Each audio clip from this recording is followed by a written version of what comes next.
আসসালামু আলাইকুম। আসলে আমরা একটু ঘুরতে আসছিলাম, তখনই একটা ঝোপের ভিতরে এই গাছটা দেখতে পারলাম। ভাবলাম এই গাছ নিয়ে আপনাদের কাছে কিছু শেয়ার করি। গাছটা খুব পরিচিত আতা ফল হিসেবে।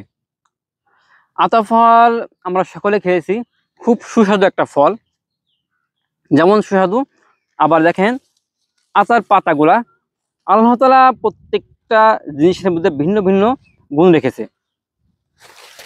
এই যে পাতা, এই পাতা যাদের মাথায় বেশি উকুন, রস করে যদি মাথায় নেয় তাহলে উকুন চলে যাবে।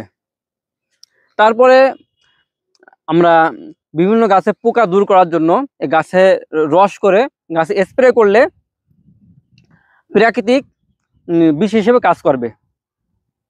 তাই এখন থেকে আমরা বাজার থেকে ক্ষতিকর বিষ না ব্যবহার করে আমরা প্রাকৃতিক বিষ ব্যবহার করি।